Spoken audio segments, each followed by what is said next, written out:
Cast. ठीक है, तो गौरव इसको क्या बोलते हैं? COOH को अपन कार्बोक्सिलिक ग्रुप। Carboxylic group. और अगर सिर्फ इतना लिखा हो तो इसको कौन क्या बोलेंगे बेटा?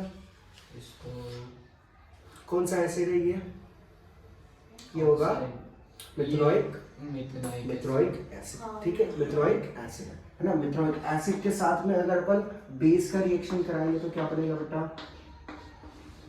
सॉल्ट एंड वाटर बनता है। तो सॉल्ट एंड वाटर, तो वाटर तो पहले से निकाल लेते, वाटर मॉलिक्यूल निकाल लेते हैं, H2O निकाल लिया, वाटर और क्या बचा? अब सॉल्ट बचा। सॉल्ट क्या होगा? कितना समझ में आया? अगर मैं यहाँ पे एक और चेन अगर जोड़ दूं, अब इसके साथ में रिएक्ट कराऊं तो क्या बनेगा? फिर से अब कौन सा एसिड है ये मिथेनोइक एसिड था। ये कौन सा है? Ethanoic acid. एसिड के साथ बेस रिएक्ट करता है तो क्या बनता है? बैलेंस केमिकल रिएक्शन नहीं है, बट कॉन्सेप्ट के लिए आपको समझा रहा हूँ। ठीक है, कर लेना बैलेंस। ठीक है, क्लियर है इतना? ये क्या बना? सॉल्ट बना।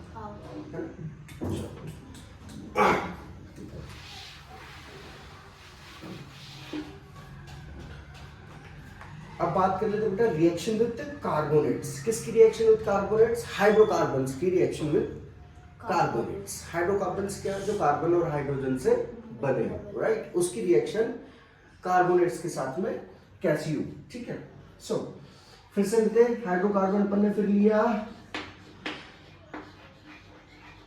ये क्या है बेटा?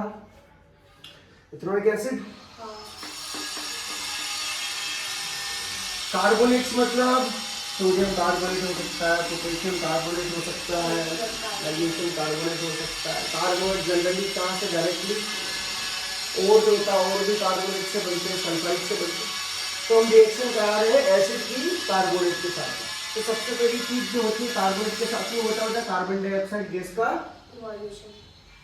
रिलीज होना है, वॉल होना। ठीक है, तो कार्बन डाइऑक्साइड बनेगा और क्योंकि बेसिक नेचर सोडियम के साथ ऑक्सीजन है ऑलरेडी, कार्बन डाइऑक्साइड यानी ऑक्साइड तो ही जो भी मेटल ऑक्साइड होते हैं, मेटल ऑक्साइड क्या होता है? बेसिक नेचर के होते हैं। तो बेसिक नेचर की चीज जब एसिडिक नेचर पे जाके एसिडिक नेचर के साथ मिलता है तो क्या बनता है? पानी।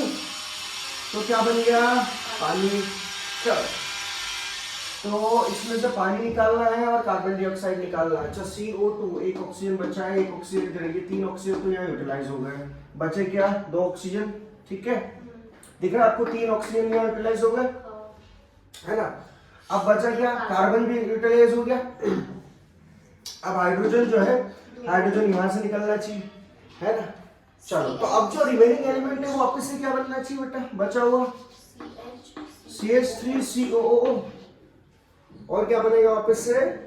Na,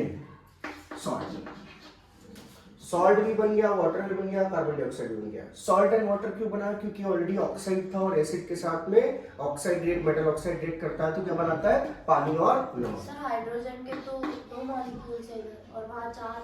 हाँ, वो बैलेंस में करके देगा बेटा। ठीक है, वो बाद में बैलेंस करना रहता है। मैं मेजर प्रोडक्ट की बात करूँ, पहले प्रोडक्ट लिख लो उसके बाद बैलेंस करते हो। मेजर के लिए ये चीज बननी चाहिए, इतना हमें पता है। कार्बन डाइऑक्साइड रिलीज होगा, पानी बनेगा, नमक बनेगा। समझ में आया? चलो,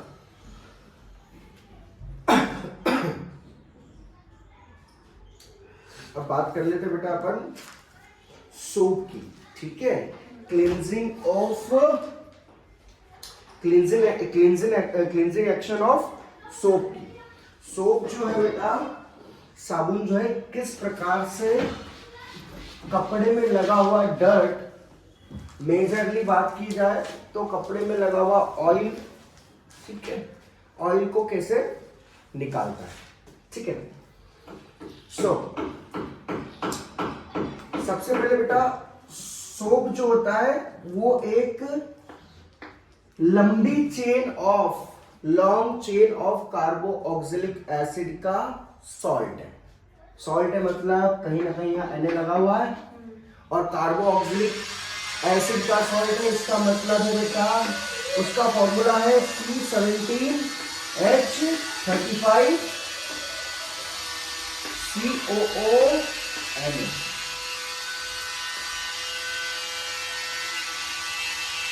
मतलब बेटा ये क्या है, ये जो सॉल्ट है यही सोप है, यही एक्चुअली सोप का केमिकल फॉर्मूला है ना। आपने इसका अगर स्ट्रक्चर में बनाऊंगा बेटा तो कार्बन अपन क्या बनाते हैं, ये देखो ये कितने कार्बन इसमें 1 2 3 4 ऐसे कार्बन को रिप्रेजेंट किया जाता है बेटा, ठीक है। कई बार यहाँ बनाते नहीं है, या फिर आप ऐसे भी लिख सकते हो, ठीक है। तो अब देखो बेटा वहां कितना दिया हुआ है कार्बन 17, तो कितना होगा 1 2 3 4 5 6 7 8 9 10 11 12 13 14 15 16 17 कार्बन, और ऊपर ये होगा sodium ion, and that is the structure of chemical structure of a soap, ठीक है। इसको बोला जाता है बेटा, इसको बोला जाता है बेटा स्ट्रक्चर ऑफ सोप मॉलिक्यूल। क्या ये structure of soap molecule,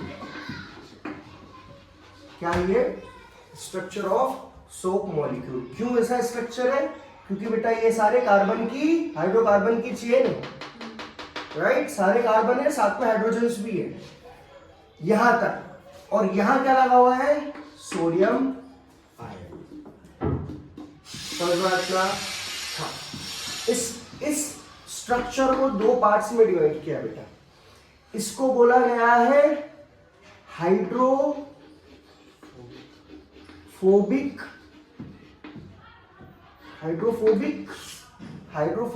tell, पूंछ जैसा दिख रहा है, ये हाइड्रोफोबिक टेल है बेटा, ठीक है। ये हाइड्रोफोबिक टेल है, और ये क्या है हाइड्रोफिलिक। हाइड्रो मतलब क्या होता है बेटा पानी, फिलिक मतलब उसके अंदर घुलने वाला, तो ये हाइड्रोफिलिक के मतलब ये पानी के अंदर सॉल्युबल हो जाएगा, हाइड्रोफिलिक मतलब सॉल्युबल इन वाटर, और हाइड्रोफोबिक मतलब not soluble in water but soluble in oil, क्योंकि हमें पता है बेटा हाइड्रोकार्बन्स, जितने भी हाइड्रोकार्बन्स हैं, चाहे वो पेट्रोलियम हो गया या अपना ऑयल हो गया, वेजिटेबल हो गया, जितने भी तरल पदार्थ हैं, ठीक है, ऑयली स्पेशली जितने भी ऑयली वो सारे हाइड्रोकार्बन से निकल के आते हैं। फैट्स जितने भी हो गए सारे क्या है हाइड्रोकार्बन से, तो जितने भी तेल वाली चीजें वो सारी हाइड्रोकार्बन से, और क्योंकि ये जो एंड है, ये जो टेल है, ये टेल पूछ का ही बनी है हाइड्रोकार्बन, तो क्या तेल आपस में मिक्स हो सकते हैं, लेकिन ऑयल और वाटर मिक्स नहीं होते, राइट। तो इसी वजह से क्या होता है बेटा, ये जो एंड है, ये एंड किसमें मिक्स हो जाएगा, ये ऑयल में मिक्स हो जाएगा, ये वाटर में मिक्स हो जाएगा। अब देखो होता क्या है कि सपोज करो कि कपड़े में यहाँ पे डर्ट लगा हुआ है, ये काय का डर्ट है, ये ऑयल का डर्ट है, ऑयल का डर्ट है। अब क्योंकि अपन ने ऑलरेडी सोप डाल रखा है, ये सोप का स्ट्रक्चर है, साबुन डाला है, अब क्या होगा, ये जो पार्ट है, ये दोनों तो आपस में जुड़े हुए हैं ऑलरेडी, ये जो पार्ट है ये टेल इसमें जाके घुल जाएगा, ऐसे ऐसे छोटे छोटे टेल इसमें जाके घुल जाएंगे, है ना। और ये जो पार्ट है पानी में घुला रहेगा, ये सोडियम है, ठीक है, ये पार्ट में जाके घुल गया, ये पार्ट में जाके घुल गया, ये पार्ट में जाके घुल गया, पार्ट में जाके घुल गया। इस वाले पोर्शन ने ऑयल को घोल लिया, अपने साथ पकड़ लिया, और इस वाले पोर्शन ने पानी को पकड़ के रखा। जब इसको रिंस करेंगे तो इस प्रकार से ये जो डर्ट है बेटा रिमूव हो जाएगा। आप देखना एनसीईआरटी में कुछ इस प्रकार दिया हुआ है, मैं थोड़ा अपने हिसाब से बता रहा हूँ। तो ये जो एंड है ये मेटालिक आयन का एंड है, और ये जो है ये हाइड्रोफोबिक है। समझ में आ रहा आपको बेटा, ठीक है, समझ में आया इसका स्ट्रक्चर ऐसा क्यों बनाते हैं? C17H35। अच्छा 35 भी होना चाहिए, एक बार चेक कर लेते हैं। यहाँ कार्बन है, कार्बन के साथ एक ही है अभी बॉन्ड, बचे कितने? 3 हाइड्रोजन यहाँ पे। अब यहाँ कार्बन है तो एक बॉन्ड 2 बॉन्ड, बचे कितने हाइड्रोजन? 2 है ना। यहाँ पे भी 2 हाइड्रोजन आएंगे, 1 2 3 4, दिख रहा है आपको? तो यहाँ पे भी 2 हाइड्रोजन, काउंट करो बेटा। ये यहाँ पे पूरे कितने हैं? 2 हाइड्रोजन यहाँ पे 1 2 3 4 5 6 7 8, राइट? 8 into 2 16 हाइड्रोजन ऊपर, 1 2 3 4 5 6 7 8, ठीक है। यहाँ पे भी 2 हाइड्रोजन आएंगे, तो 16 + 16 32, और 3 हाइड्रोजन ये वाले 35। समझ में आया बेटा? ठीक है, 35 हाइड्रोजन से इसमें, ठीक है। अच्छा इसमें एक और चीज है, जब मिसल्स किसको कहते हैं? ठीक है, एक टर्म यूज किया गया मिसल्स, ठीक है। तो बेटा जनरली ये जो फॉर्मेशन ऑफ स्ट्रक्चर है, जब हम पानी में सोप को डालते हैं तो बेटा क्या होता है कि ऊपर जो होता है वो ऊपर कौन सी टेल होती है बेटा? हाइड्रोफोबिक टेल, पानी से भी दूर भागती है। ऊपर जो झाग आता है वो हाइड्रोफोबिक टेल, और नीचे क्या आएगा? Sodium, hydrophilic and hydrophobic tell, ध्यान रखना बेटा, है ना। हाइड्रोफिलिक एंड नीचे आएगा और ये ऊपर आएगा, ठीक है। और ये अपने आप को स्ट्रक्चर में फॉर्म कर लेता है बेटा, ठीक है, due to the ionic repulsion. अपने आप को स्ट्रक्चर में फॉर्म करता है due to the ionic repulsion. Ionic repulsion किस किस के बीच में बेटा? जैसे पॉजिटिव को रिपल करता है, तो due to the ionic repulsion. और ये तो हाइड्रोकार्बन से, ये तो आपस में घुलेंगे। सुनो बेटा, सुनो, कुछ डाउट है पूछने में इसके बाद? सर वो आपने बोला था ना कि इसको हाइड्रोफोबिक एंड बोलते हैं, इसको हाइड्रोफोबिक टेल, वो हाइड्रोफिलिक टेल बोलते हैं। दिस इज हाइड्रोफिलिक एंड बोला मैंने, गलत बोला क्या मैंने? हाँ, इसमें दोनों एंड बोल रहे, दोनों एंड बोल रहे। उसमें देखो टेल का मतलब बेटा, ये तो एक चीज सही है जो मैंने बोली, हाइड्रोफोबिक टेल, ठीक है। हाइड्रोफिलिक एंड और हाइड्रोफोबिक एंड दोनों एंड ही बोल रहे हैं। अरे तो होगा तो दोनों एंटी, उसके बाद कुछ भी थोड़ी ना है। एक सेकंड बेटा, मैं चेक कर लेता हूँ। नहीं, इसमें इसको बोला गया हाइड्रोफिलिक, ओके, दोनों चीज एक ही। लिसन, मैं जो बोल रहा हूँ और ये जो बोल रही, दोनों चीजें एक है, ठीक है। सुनो कैसे, देखो उसमें बोला जा रहा है इसको, मैं इसको बोल रहा हूँ टेल, मैं इसको क्या बोल रहा हूँ? टेल। कौन सा टेल बेटा? Hydrophobic tell, that is right, ठीक है। और इसके लिए मैं यूज कर रहा हूँ हाइड्रोफिलिक एंड, तो हाइड्रोफिलिक एंड दिया हुआ है, ठीक है। देखो बेटा, राइट, तो मैं दोनों के लिए टर्म यूज कर रहा हूँ। इसमें एक और चीज बोली, इसको हाइड्रोफोबिक एंड भी बोल दिया है, हाँ, तो वो भी यूज कर सकते, राइट। नहीं, मैं भी देख के बता रहा हूँ बेटा, ठीक है, राइट। पर अच्छा आपने पूछ लिया तो थोड़ा कंफ्यूजन आपको भी रहेगा, ठीक है। हाइड्रोफिलिक एंड हाइड्रोफोबिक टेल, ठीक है, हाइड्रोफोबिक एंड, ठीक है। टेल भी लिखेंगे तो भी चलेगा बेटा। टेल इसलिए बोल रहा था कि आपको थोड़ा सा याद रहे, ठीक है, ठीक है। उसमें टेल दिया हुआ है, ठीक है, नोट्स में, सो नो प्रॉब्लम, ठीक है बेटा। तो जब ये जो स्ट्रक्चर फॉर्म होता है बेटा, ठीक है, इस तरीके का जो स्ट्रक्चर बनता है इसको बोलते हैं मिसल्स। क्या बोलते हैं इसको? ठीक है।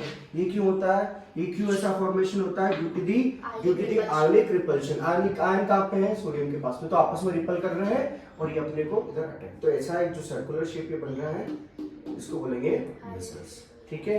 डर कैसे रिमूव हुआ पता चला आपको?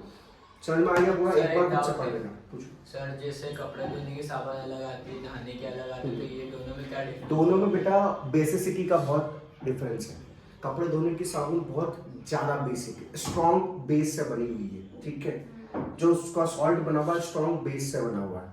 स्ट्रॉन्ग बेसेस कौन से होते हैं? जो सबसे ज्यादा रिएक्टिव होते हैं, पोटेशियम, सोडियम, ठीक है, ये बहुत ही ज्यादा रिएक्टिव है और ये जो बेस बनाते हैं बहुत स्ट्रॉन्ग बेस होता है। तो कपड़े धोने की साबुन का नेचर बहुत ज़्यादा बेसिक होता है एज कम्पेयर टू नहाने की साबुन। स्ट्रॉन्ग। ठीक है, दोनों में सर दोनों में सोडियम होगा। नहीं, जरूरी नहीं है, बेसिक हो सकता है या कुछ और भी चीज़ें हो सकती है। ठीक है, जरूरी नहीं कि सोडियम यूज़ कर, सोडियम कपड़े के लिए यूज़ कर सकते हो आप। ठीक है, कुछ चीज़ें तो सल्फेट भी यूज़ करती है साफ करने के लिए, डिपेंड करता है कि आपको धोना क्या है। ठीक है, बॉडी के लिए थोड़ा अलग और भी चीज़ें ऐड कर सकते हैं। ठीक है, चलो समझ में आया बेटा इतना? ठीक है।